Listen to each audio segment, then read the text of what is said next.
Okay, so welcome back. This is part 2 of building the sunroom. We've already accomplished part 1 of building our deck. We've passed inspection. If you already have an existing deck, this is where you would start your sunroom build.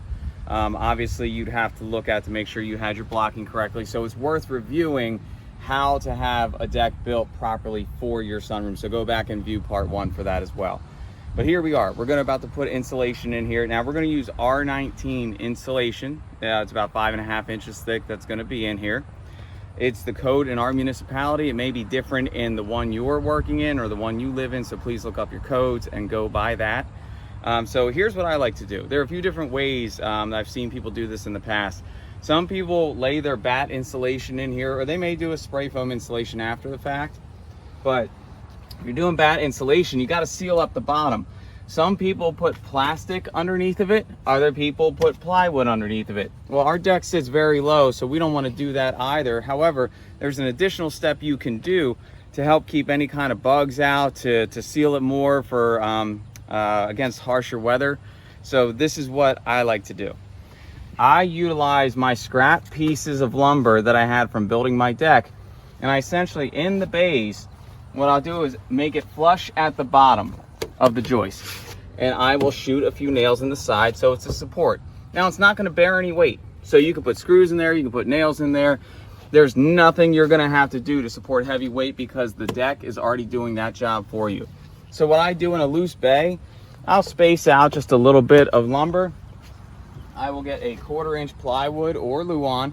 Now remember, this being a sunroom, because this is not pressure treated, I would not leave this exposed to the outside elements if it was just an open deck. A sunroom will be on it. This will be like a home addition, so this will become an interior.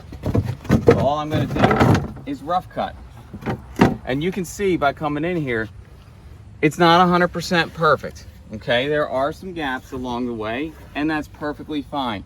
That's the way I was expecting to do it. Now, what I'm going to do to seal this up is I know where my blocking is. I can either shoot nails or screws in there. For the sake of time, I'll just shoot a couple nails.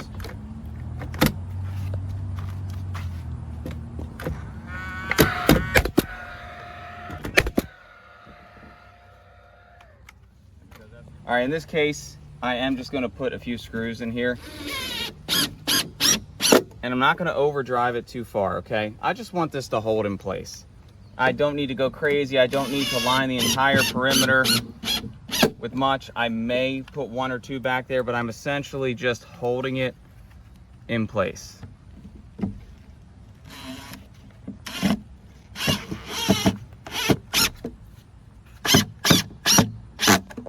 All right. So it's solid. It's not going anywhere. Now that it's solid, spray foam insulation.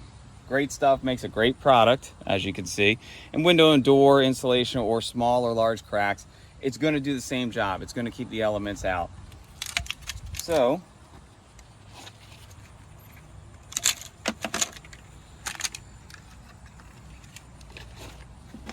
comes with its own little tip that goes on here. Shake it up. Twist on the tip. Now what I'm going to do is I'm going to spray in the cracks here. So pretty much along my perimeter, and that's going to seal it up so bugs can't get in there and the weather helps stay out. And once you create this sealed up cavity, that's when your batt insulation, your fiberglass insulation, can be installed on top of it.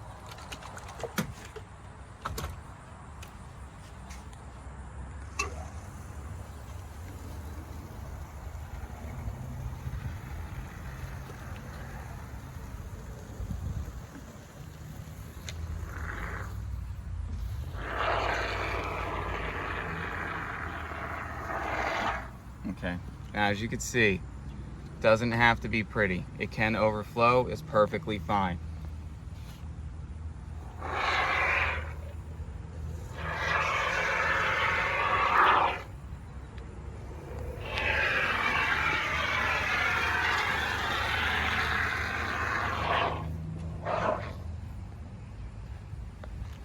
All right. Now I want to look it over to see if I have any gaps that I may need to fill again. It's okay to use a lot of the spray foam, whether it's smaller, larger, it doesn't matter. You're just sealing this up so nothing can get in. This will harden, and once it does, we're gonna put our insulation, our fiberglass insulation, right on top of it. And it looks to be everything is sealed. And that's how we're gonna prepare a cavity, and we will go from there, and we'll do this across the whole run.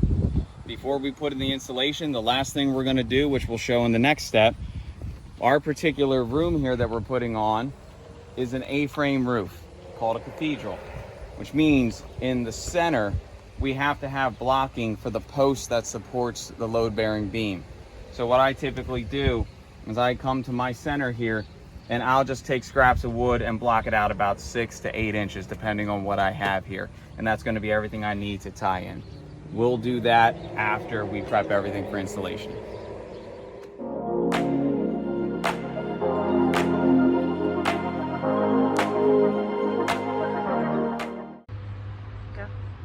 Okay, just to show you something else, another different way that you could prep for encapsulating underneath your deck.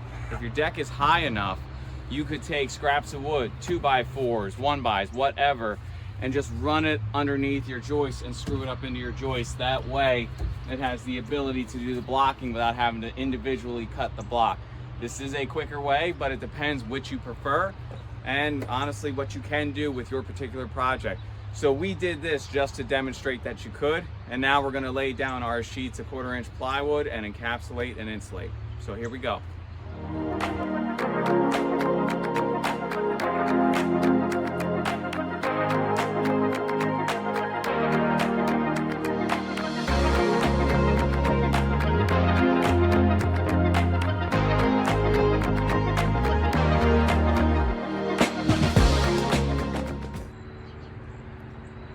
So now that everything is encapsulated, the next step that we're gonna do is we're gonna put the R19 bat insulation in here. That is the code for our municipality. Whatever municipality you're working in, please call their office, find out their local codes, because even if they use the IRC, which is the International Residential Code, they can elect to use certain parts of it and change different parts for their municipality. So always call them. They're there as a resource to you. You should not be afraid to use them. So just to show you here real quick, we finalized the encapsulation, spray foamed around everything, so now bugs can't get in. It's weather tight, that's gonna be in there. And another third way to do this, if your deck is really tall enough, you wouldn't even have to put those wood slats or 2x's underneath. You could really just screw your plywood directly to your joists underneath and then do your spray foam. So just another idea. But if you'll come over here, I'll show you what we're doing with the bat insulation. So as you can see, we already put a few in. We're cut to do a little more. And this is a very simple process. Literally, I'm just gonna lay it in where I want, fit it in nice and tight. As you can see, now you'll see on this faced insulation, it has these little lips. Now, some installers in the past, what they used to do is they would take a stapler, which I have right here, and they would hit it on the side, leaving the joists exposed so they could see where the joists were. Nothing wrong with that. But code enforcement has since changed. And what inspectors in our municipality want to see now is that we take this lip and we cover the top of our joist. And the same is going to go if we were doing this in a wall, we would cover the stud. Makes it a little bit more difficult to see where your lumber is, but that's what they want. Their theory behind that is it makes it even more weather tight, and that's what they're going to want to see. So, to show you what we ended up doing, we ended up making it as tight as we could. Pop the staples in. You can cut it with the insulation. A lot of people just use a utility blade. I actually like an insulation knife. To me, it just goes better, and it's easy to keep in my trailer, and I just pull it out. Whatever works for you. All you're doing is measuring where you have to put in, making your cut and stapling it so these lips are on the top. So we've already done a few. Now we're gonna go ahead and do the rest. So here we go.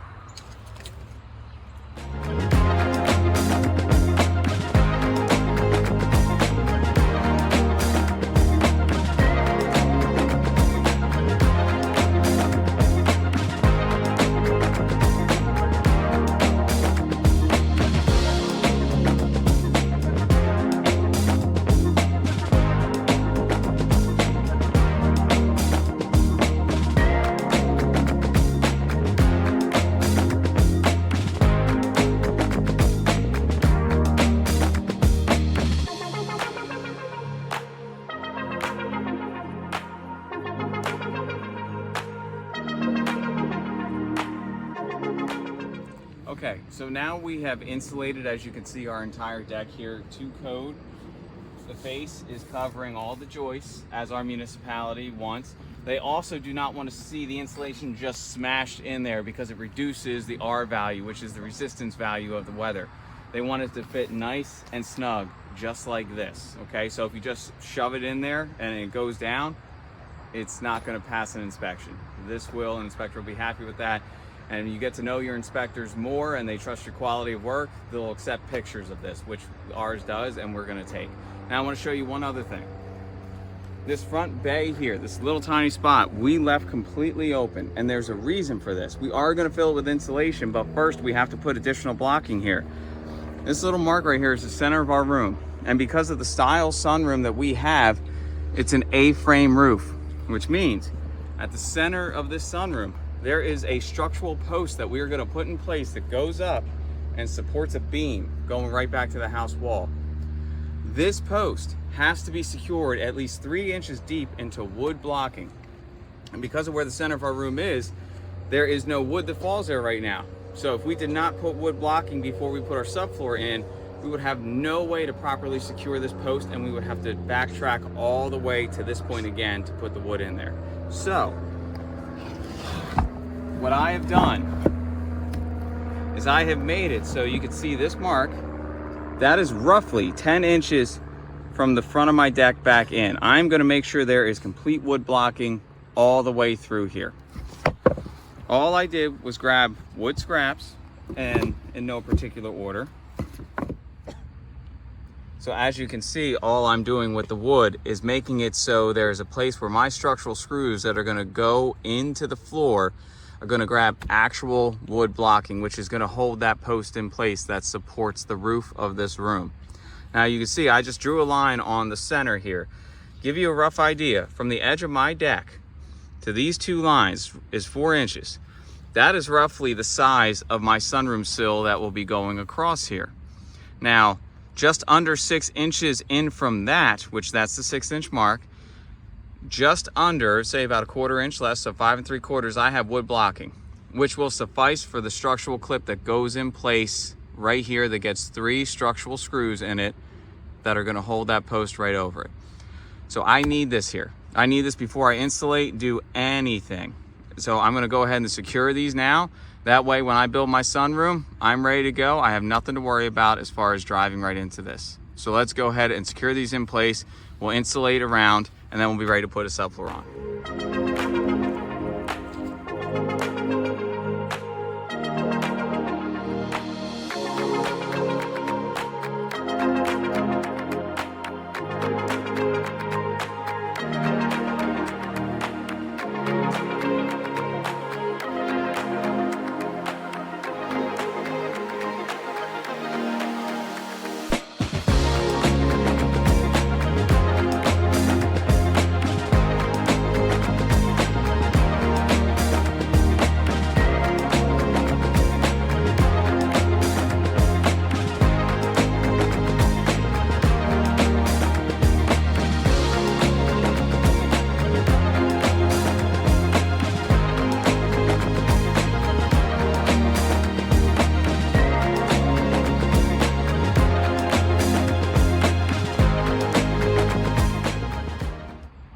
Okay, now that our insulation is done, we're going to prepare to lay our subfloor here. A couple things. The subfloor we want to use is a 3/4 inch OSB, which means oriented strand board, tongue and groove. We like to use the product made by Advantex, more resistant to moisture. It especially helps when you're doing a sunroom build while you're still exposed to the elements before you put the sunroom on. Now, because our joist spacing is 16 inches on center, these are 96 inches long by 48 inches, okay? So we face the tongue going out and side to side. Now, when you join your next sheet, it has to break evenly on the joist, which you can see this particular sheet, and we did this just to show you, we're lined up flush with the outside edge. And you would think, okay, if I start there, I'll just keep laying it. It won't work out, because you will be short of breaking on the joist in the center by just about an inch. So what we're going to do is push this back to break on the center of the joist before it.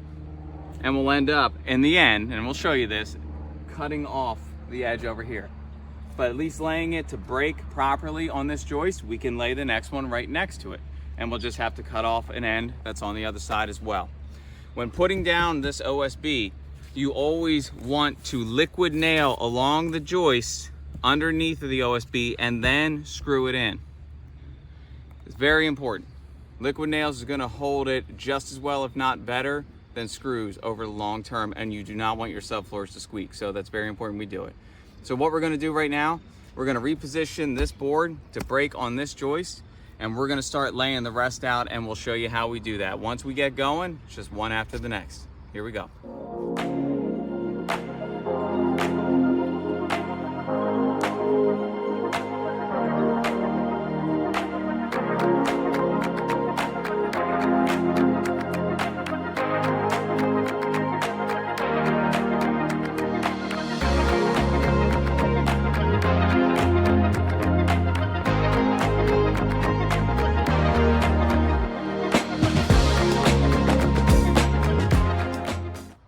First, we liquid nailed along whatever joists we could.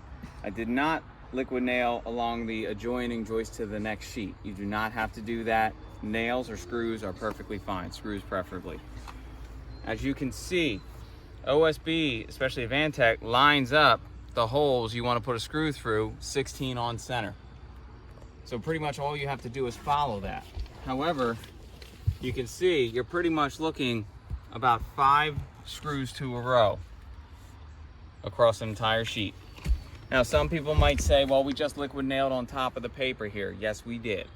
Okay, but if everything else is secure, it's also not going anywhere. It's another way to help hold it. You also saw any bare joist we had, we liquid nailed there too. So it's just multiple layers that are going to help hold it there. Okay, liquid nails is not the only thing that's going to keep this in place. That being said, as far as starting your line to go with this, we are using the house wall as our starting line.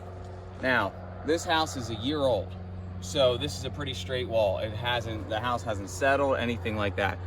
You want to check to see what you're starting against. If you're just going to push against a wall that is uneven, your first row will be uneven and you will be off. So chalking a line may help you.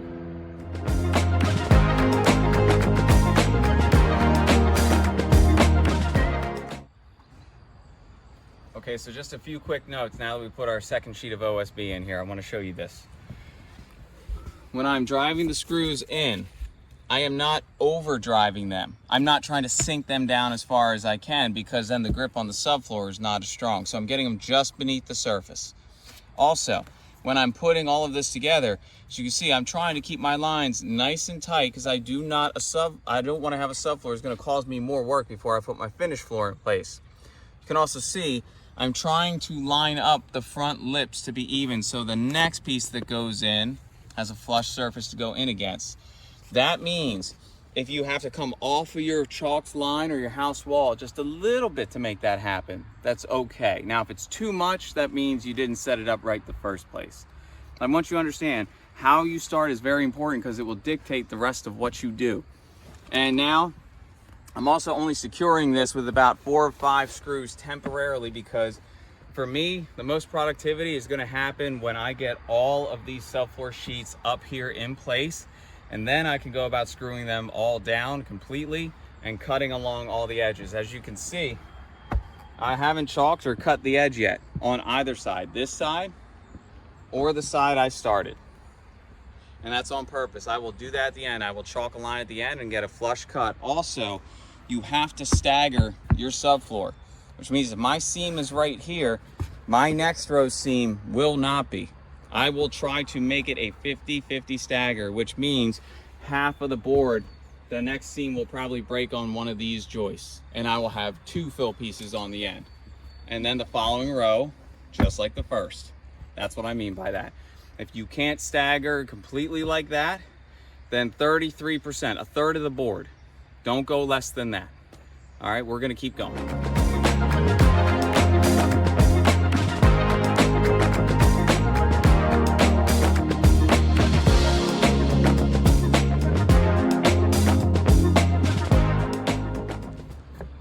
All right, one quick note before we start doing the second row, we are doing the 50% split. So as you can see, where we have our sheet of OSB is roughly where we're gonna pull it back to. We've liquid nailed. And just like we did along the back wall back here, we liquid nail the tongue that's gonna go into the groove there. Now, I want you to also see this. On this OSB, it is self-spacing, which means we're gonna have to put it together. Do not close the gap. There will be a small gap in the OSB. It's okay. You're not missing something there. That's the way it's meant to be. It will not affect your finished floor. So we're gonna go ahead and put this in place. The method I find to put it together easiest, because it is a heavy material, is take a block of wood, once it's positioned in place, and in front of it, use the sledgehammer to help move it in. You'll see. Here we go.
Okay, so now we have our piece in place, lined up where we want it to be, but I want to show you the gap, because I don't want you to think this isn't together when this actually is.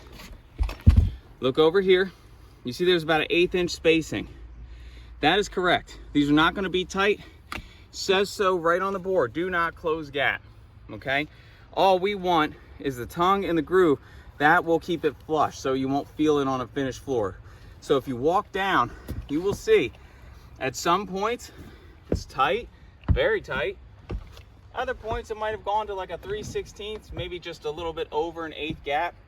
But my tongue is still in that groove. Serves my purpose of a flush floor.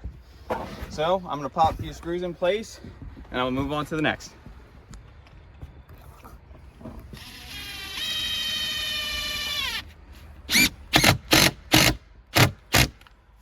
I'm also gonna clean up the liquid nail here while it's still wet.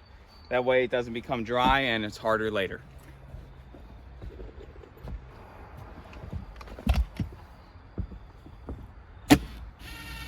And on these edges, I'm securing them. Notice, it is supported. It is on the joist. I'm gonna bring these ones on an angle. And I'm gonna get it just below surface. It is gonna hold that.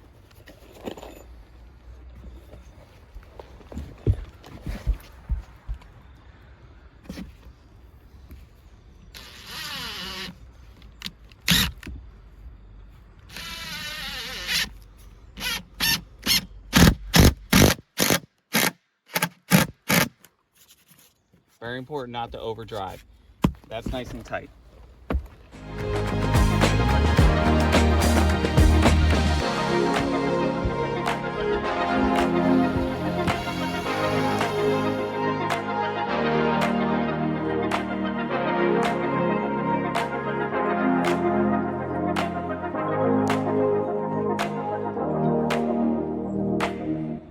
Okay, so now all of our subflooring is in place.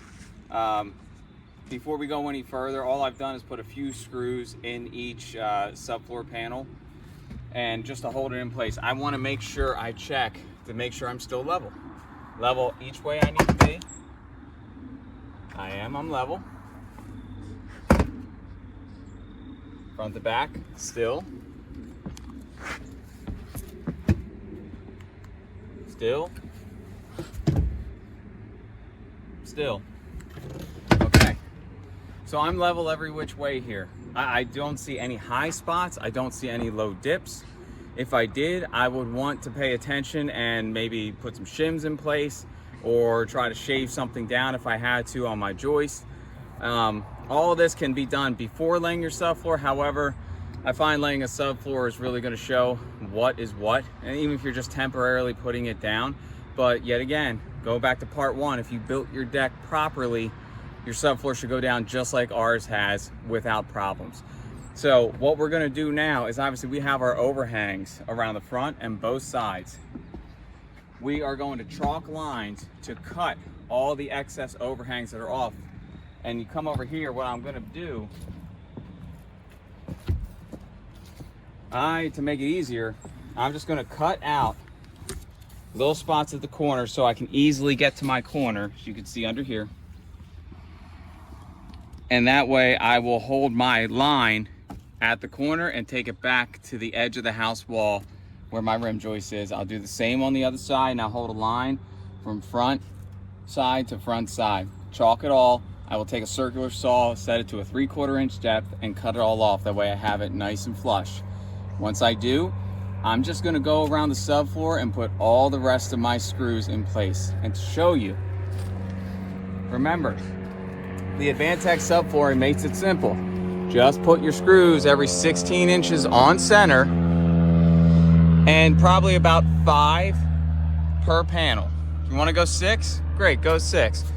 The reason why Advantech is excellent is because 1, it's a little bit more moisture resistant, but 2, it's a stiffer OSB subfloor, meaning less squeaks. It's more sturdy. It'll be better in the long run. Highly recommend this product. But as I said, we're gonna go ahead and cut our spaces here, chalk our lines, make our cuts, and secure this floor down. And then we'll be done moving on to the next step. So let's go ahead and do that.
Okay, now this is a way you can get a straight line with or without a helper with you.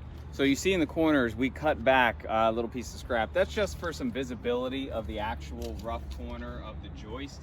I like to see where we're going with that, but you don't need to do that if you don't want to. Here's what you can do. Take a tape measure, push it into your rim joist, and see where your measurement is at the edge of this material. I'm 9 inches exactly. So that means if I pull in 9 inches exactly, that is where my rim joist hits. So I can just pop a screw right in there as a placeholder. And you see what I did, I took a chalk line, I took the edge of my chalk line, I put it on there to hold, and all I did was run it out to the other end where I have my other mark where I did the same thing. See how far in my rim joist was. I held it on down there, I snapped the line. That is the line of my joist that I'm gonna cut. So I'm gonna go ahead and do that now. I'll do that around all the edges, and I'll have a flush subfloor to my rim joist.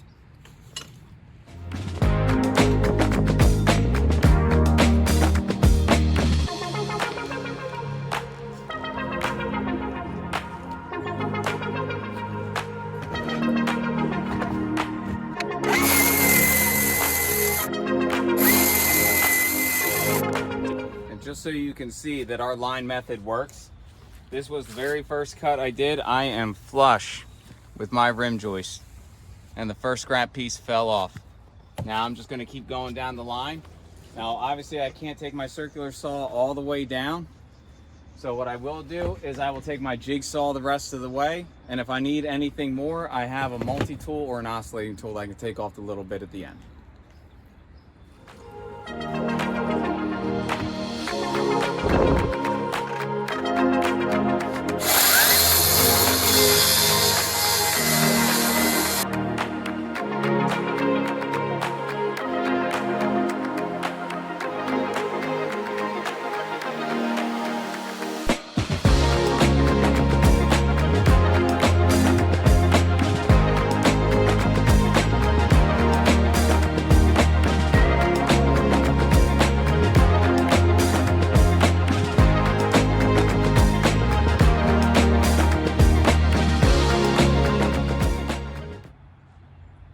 Okay, now we have all of our edges cut. As you can see, the subfloor, it's squared out the way it needs to be. Everything looks correct with this subfloor. It is level, going every which way. It is flush with the interior subfloor as we have checked.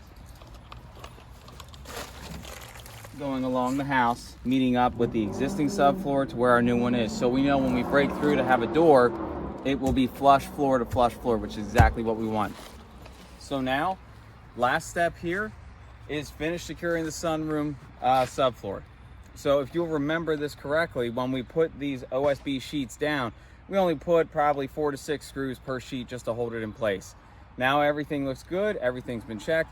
We're gonna go back and secure it completely, which means every 16 inches on center, and you can see they have it marked out for that, wherever our joists are, we are gonna go ahead and fill 5 to 6 screws per row. And you can put as far as depth, anywhere from 1.5 to 3 inch. I typically go 2.5 to 3 inch to hold it down with an exterior screw. Even though this will be an interior eventually, I prefer the exterior screw, and while it's exposed, nothing is going to be damaged. So just an example right here, an exterior grade wood screw would be perfectly fine. All right, so we're gonna go ahead and do that, and then we'll be wrapped up for the subfloor, or subfloor, and then we'll be on to the next section of blocking for a sunroom.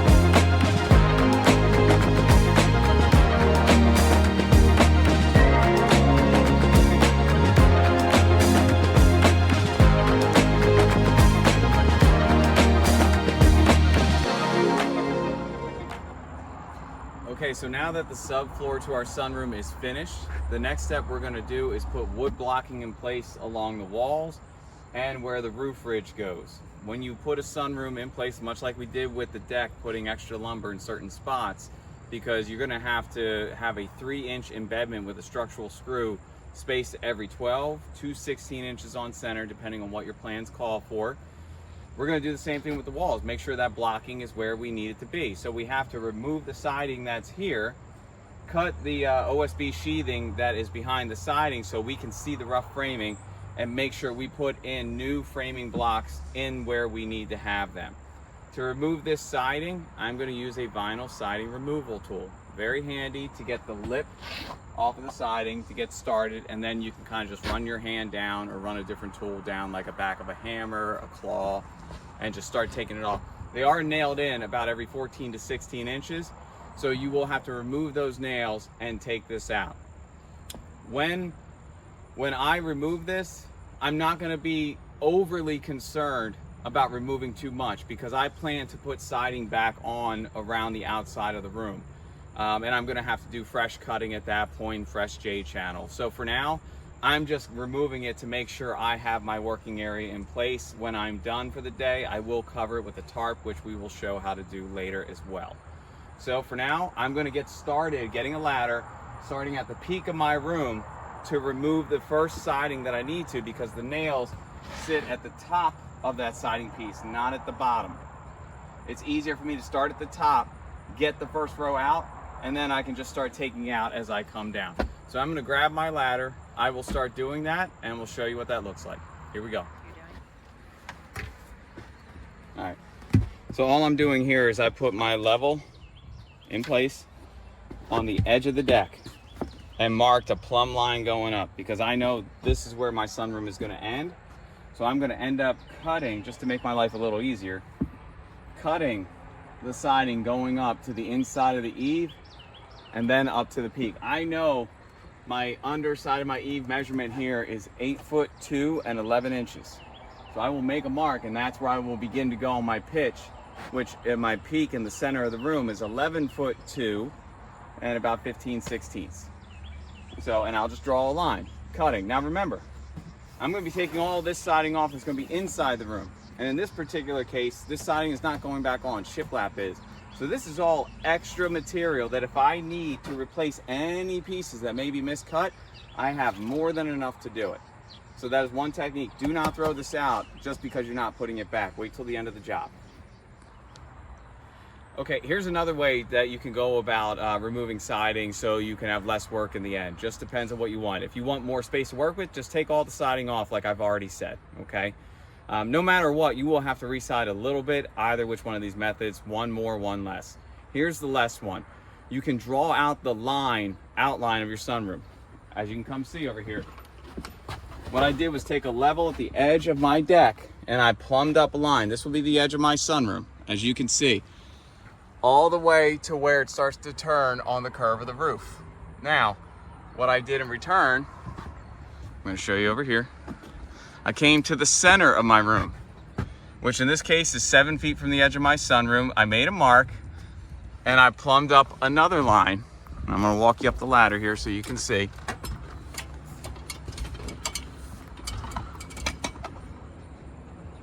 I made a mark in the center at the peak of my room per my plans. And what I did was connect the edge of my line where it starts to turn on the roof plane, and I hit a chalk line to the center. And I did it, hold on both sides.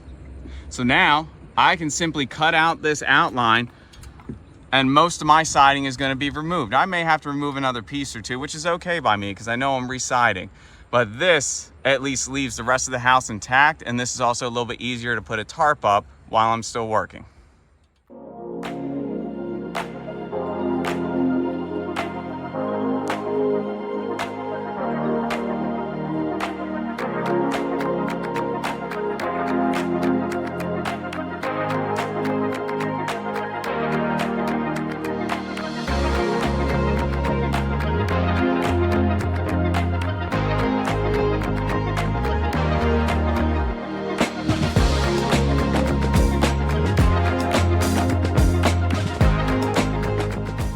Okay, so before we go any further with the blocking, we're going to take a look at our architectural plans that we have for our Four Seasons sunroom here.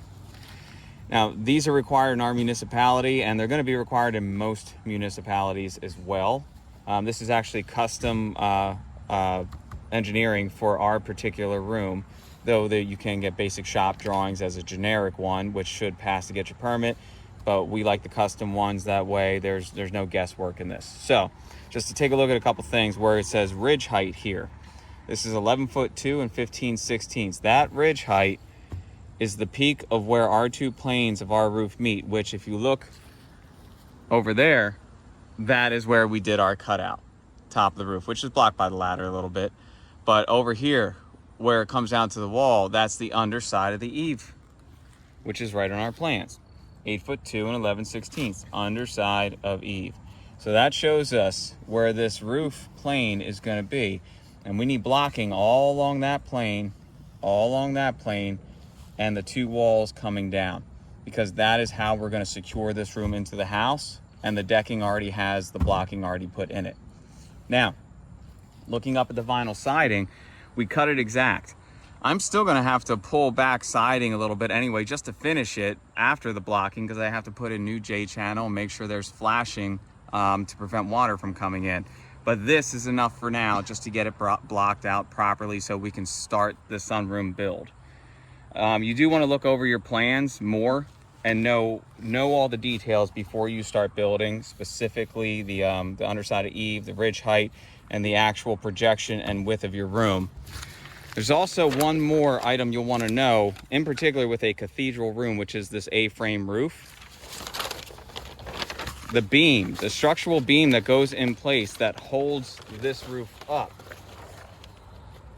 it gets held up against your house wall by a metal bracket.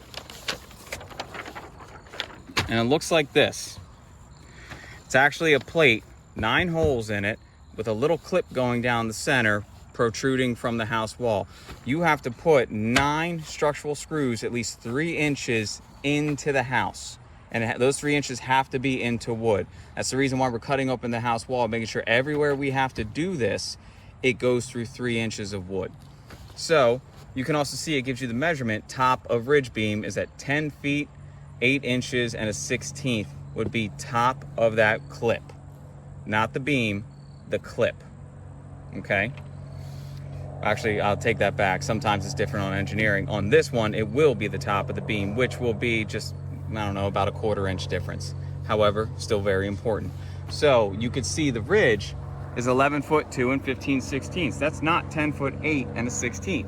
So we will have to measure and draw out where that clip is to make sure there's blocking in there for that and the roof ridge tracks that go along with it. So we're gonna go ahead and take rough measurements right now. We're gonna cut open sections of the wall and then take exact measurements of where we wanna put the wood. And then we're gonna go ahead and secure it. So let's start by doing that. Okay, so we're gonna start cutting here. So it's best to find a stud that it's sitting on. You can see where the existing nails or screws are and make sure you're just following that line. Take that off. Also, we're going to take it to the vinyl siding, which is what we want because we're only blocking right here. The reason why we're taking it out this far is because when we go to secure it back in, we want something on this side to support it. We don't want it to just be flimsy right there. So we're going to take it out on a stud. Also, you see the header beam that's in place. That's already good enough for our blocking right there. Guaranteed that's framed the way it needs to be. So any place our tracks fall on that is going to be just fine. Also, when cutting, I like to use a smaller circular saw, though you can use a bigger one if you want. It's just easier to maneuver. Set it to about a 1/2 inch to 5/8 depth right here to take the wall out. And anytime you're using any tool to cut into an existing wall, do not go deep into the wall. You don't know if there's electric, plumbing, HVAC, vent work, anything. You don't know. And you also don't want to protrude into the finished room. So you're just doing enough to take the sheathing off. Here we go.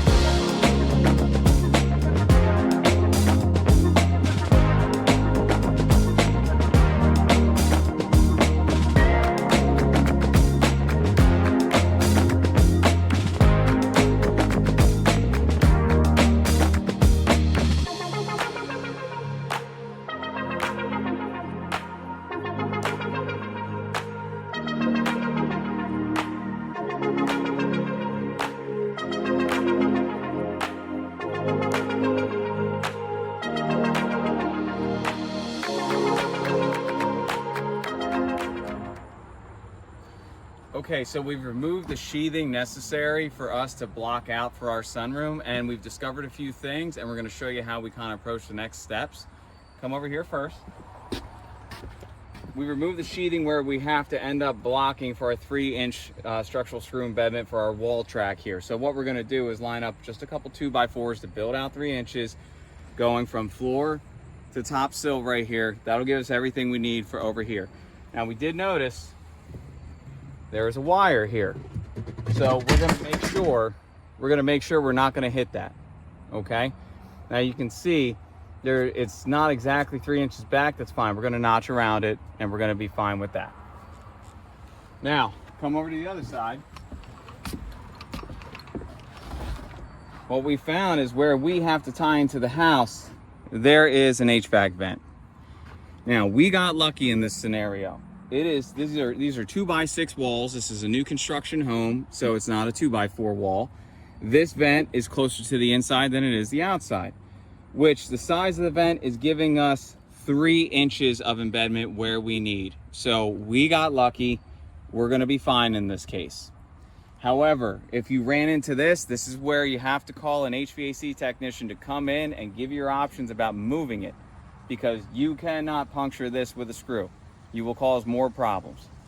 So that's that option right there. As we get to the top, for our ridge track for our municipality, it says we have to screw in 2 structural screws to replace lag bolts every 16 inches on center. this being a new build, the builder did a good job. He is 16 inches on center with everything here, so we don't have to do any blocking for that. But in older homes, sadly, I've run across it a lot, you will have to do blocking between the bays on the angle that the roof is going. That way you can hit your structural screws in place.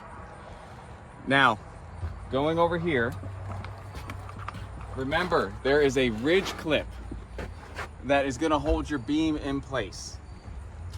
So going to your engineering plans, and I just made a little marks here for you, a little mock-up.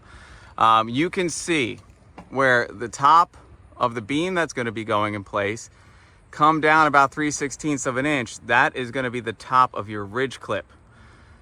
Your ridge clip is gonna be a little bit less than 7 inches because your beam is 7 inches. So it'll probably end right there where my thumb is. What I'm gonna do is I made these marks. I have a couple 2x8s, which realistically measure 7 1/4 inches. I have to double them up, which I've already done on the ground, and I'm gonna block out in between this entire bay. That way when I come position that clip, I will be hitting wood everywhere I need a structural screw in place. So that is my mark.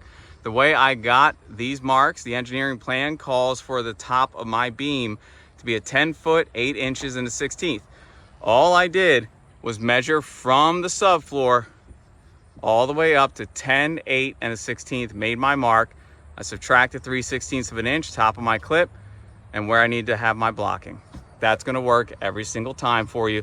Make sure you are in where it is the center of your room, because that is where your blocking needs to be. That is where your ridge clip needs to be. So you can kind of see our center line. It's gonna go all the way up into that bay. And just to show you, I don't like to work on ladders too much. So I do a lot of my prep work on the ground. All I did was cut the size I need between the bays for this 2x8 material, screwed them together. I will go up on the ladder now and put this in place, and that'll be my blocking that I have to do on the roof. Everything else I can do along the walls without having to be on a ladder so much. So now I'm gonna go put this in place. We'll do the rest of our blocking. We'll show you everything once we're done, and then how to put it back.